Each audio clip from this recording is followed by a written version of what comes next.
with Coach, and then we'll take your questions. Sure. Again, always great to have you guys here joining us. Great to be back with a game week. I mean, I know our players are excited. I know I'm excited about the opportunity to go see what we have, see what this 24 iteration of Maryland, the Maryland football family looks like. Camp was a super competitive camp. When you look around and you see the depth that we've been able to add to our team, and what I've found over the last few years is that the competition is what really has helped us improve, and it helps you get better when you compete. Really healthy competition at a number of spots: quarterback, corner, the tight end position, the left side of the offensive line. Great, healthy competition. We got a lot of guys, young players, reps in practice, and if you watch the way we practice and the development of our young guys, especially the young O-linemen, this was one of the biggest classes we signed in O-linemen, and I can tell you that those guys were coached, and, when you have three guys working with those guys, and Brian Braswell, and then obviously Damian Roblowski, and as well as Brian Ferentz, I saw the immediate improvement and the development of those young linemen, and we're going to need that depth. Obviously we open up with UConn. I've got a ton of respect for Coach Mora. He's been really successful at the NFL level. He's had success at the college level.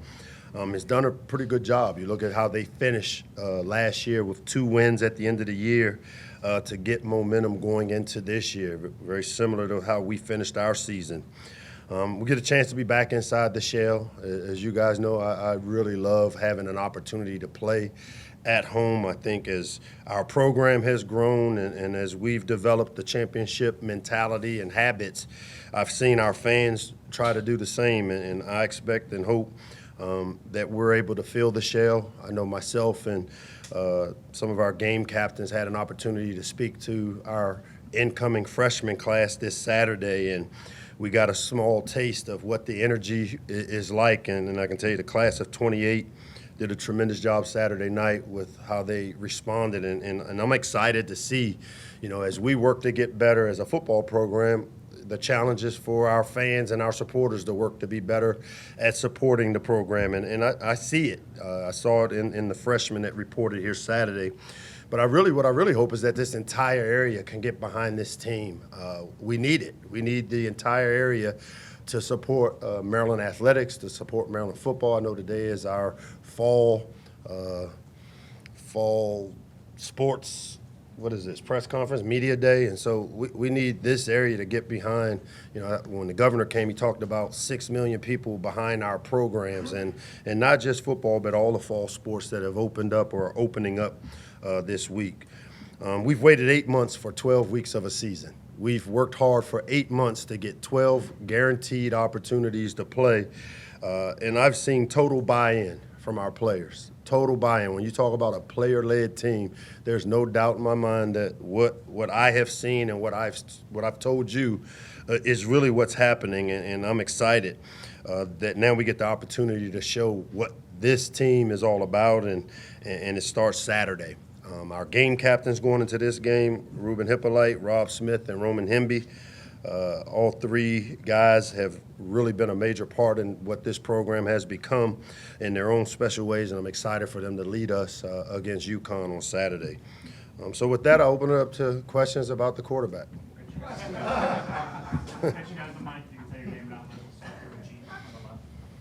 Again, Mike, and what's been the regular weekly question, what is the state of the quarterback room right now going into the opener? And I assume the plan is still what it was before. You told the team Sunday, and the rest of us have to wait till Saturday to find out?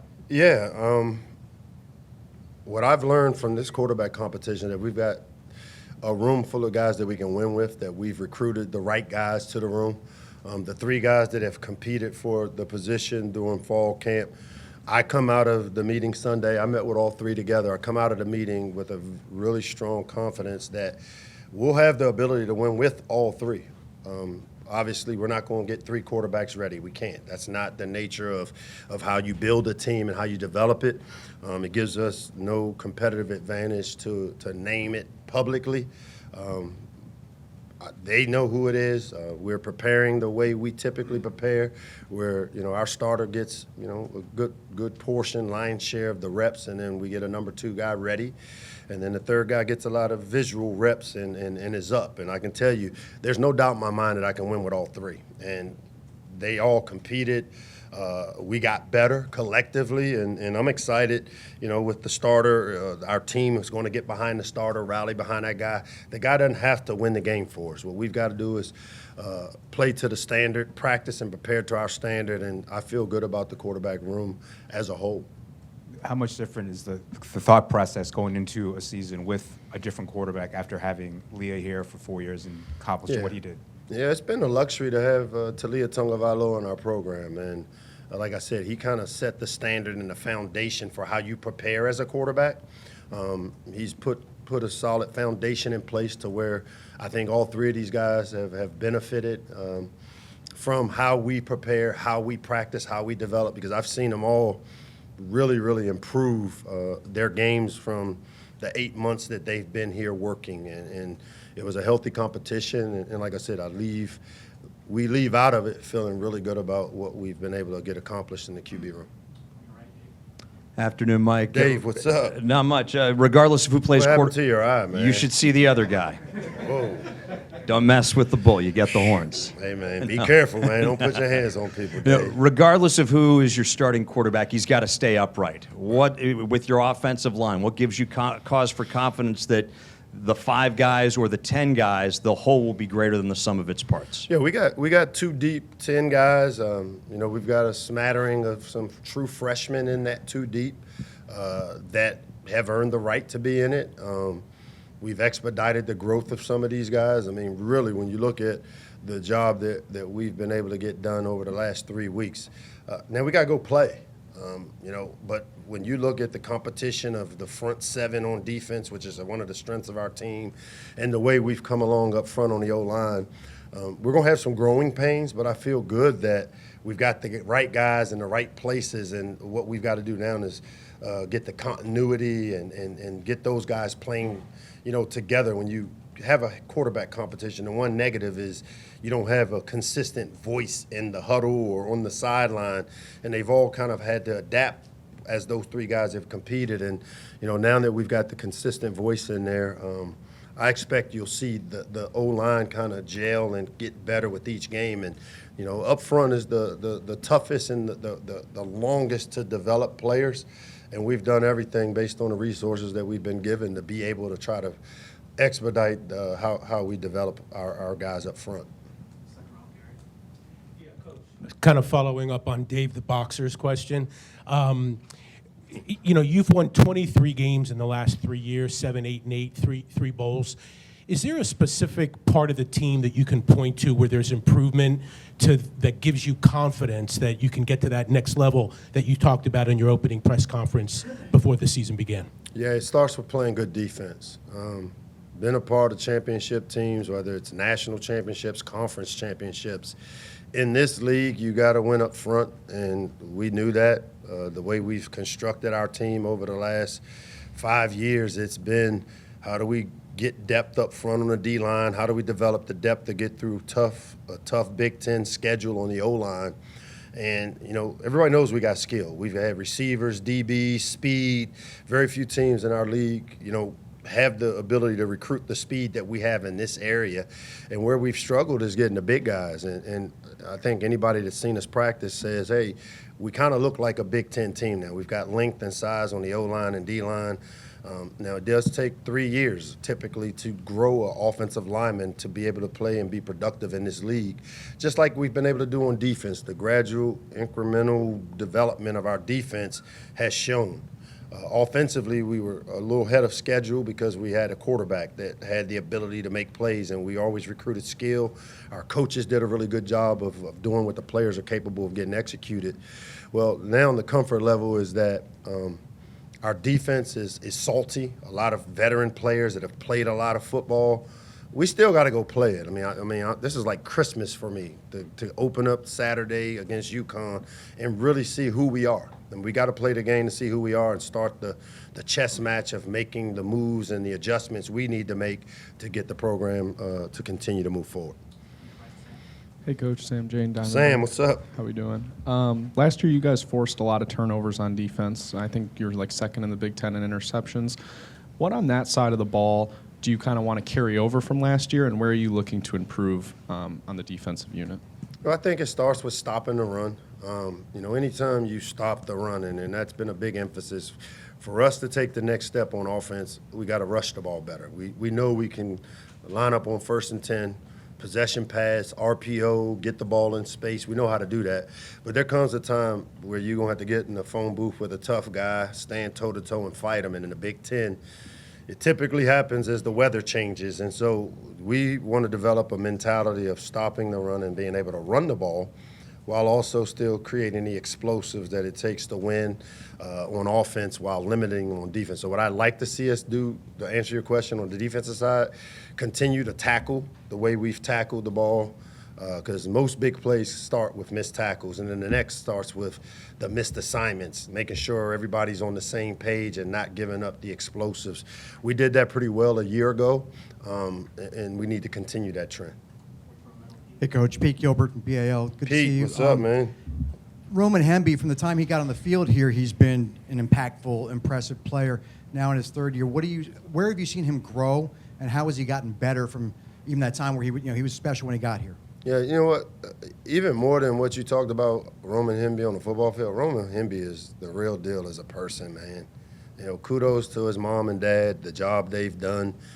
From the time that kid got on campus here, and again, he came in a 3 running back class, if you remember, Kobe, him, and Antoine, and much like some of the other guys, he didn't play very much as a freshman and redshirted, and then all of a sudden, boom, he shows up in the bowl game, and people starting to see the things that we knew about him. But the thing, we talk about Roman, the football player, but Roman, the person, Roman, the Maryland Terp representative, is an unbelievable guy. And that's how you win championships, when you recruit guys like Roman, because you know what Roman going to do? He's going to bring in other good players, which he has. And I expect Roman to continue to build on the legacy that he started here, and he's been a tremendous leader. That's the reason why, when we start the year off, it's kind of like the liftoff of a rocket. It takes hundreds of hours to build this rocket to take off and go places it's never been before.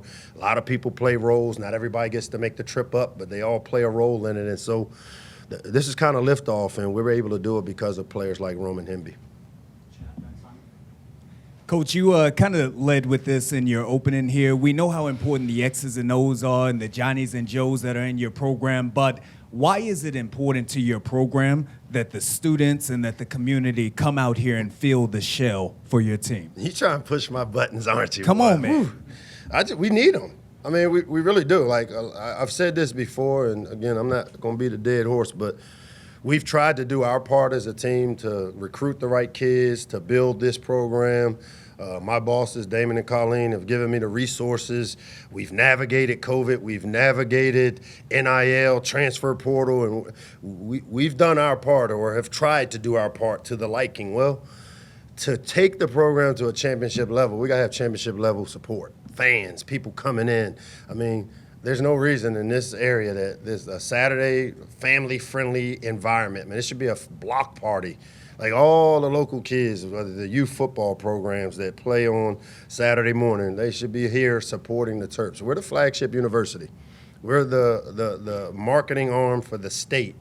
When you leave this state, people talk about your flagship university football team. And you know what? When we bring some of these top players, we have some of the top players in the country in recruiting, and they need to come and see that we have championship caliber fans. We've tried to do our part to put the product on the field.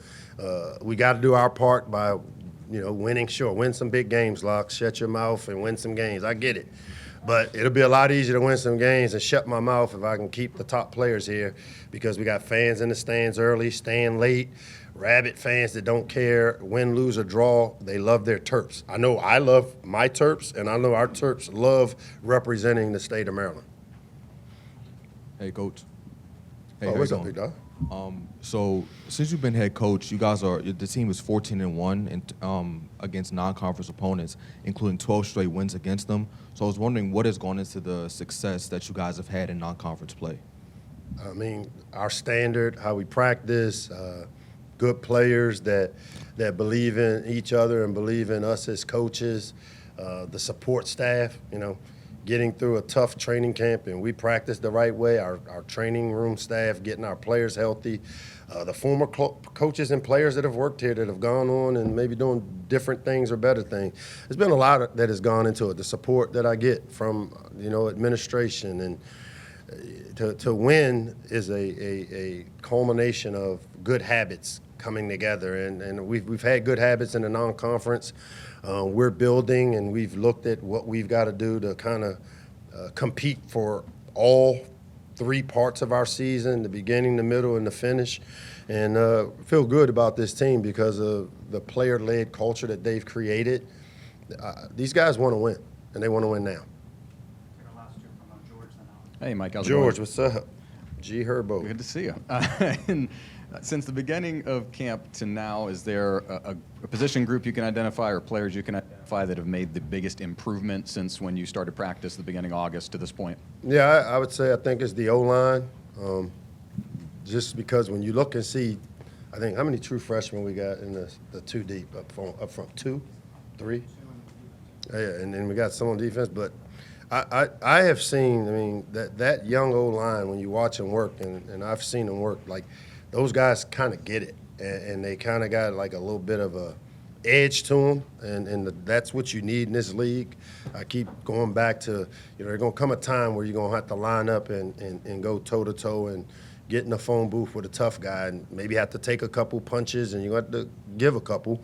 And in that area, you achieve what you emphasize. And I put a big emphasis on developing and making sure how do we develop them quicker, because it takes 3 years, but I ain't got 3 years, do I, boss? I got 3 years because I got to get it done now. And so Braz, the O-line, and those coaches that we've added, I've been bragging about it. I hope they prove themselves right and prove me right. How's it going? Alex Clays with WJZ back here. What's up, Start with the quarterback. Let's end with it. Might as well. Yeah, let's do it. I was just wondering if you could peel back the curtain a little bit, and was there a characteristic that the guy that you ultimately select to be the starter that this person has, that this trait that they've shown, or is there something on the field that they showed you throughout this camp that separated them? Just kind of peel back the curtain on that decision-making process for us. Yeah, going into it, I was pretty clear on what it would take to be the starting quarterback. And it starts with who gives us the best chance to win now. All right, not preparing for later down the road, but who gives us the best chance to win against UConn. And it starts with the metrics that I've used. Unfortunately, I've been part of a lot of quarterback battles, whether it's at Alabama, Jalen came in as a true freshman, and whether it was when Tua came in and him and Mac are in the same room. It's not my first rodeo trying to figure it out. And one of the biggest metrics I always look at is the drive chart. When we chart live drives and practices and games with the 1s, the 2s, the 3s, they all mixed, and they played with different players. And the thing you want from your quarterback is he has to have the mind of a coach and the skill of a player, and the ability to mitigate risk. So when you're practicing with the 3s and they don't really know what they're doing, how do you manage that group? And so the guy that we picked, I couldn't tell which group he was going with, because he managed the groups to where I didn't know if he was with the 1s, 2s, or 3s. And so the metrics of the drive chart and the drives ending in kicks, punts, field goals, and extra points. The next piece is protection of the football. Who does the best job of taking care of the football? And then the third is who elevates the play of the players around him, because we've got playmakers on offense to where our quarterback is not necessarily on him. He just has to mitigate the bad plays and make sure he does a good job of getting it to the right guys. And I have to have a trust level. Some of it is trust. Who do I trust most going into this game and as our starter? And so the guy I picked met those metrics. Thank you very much.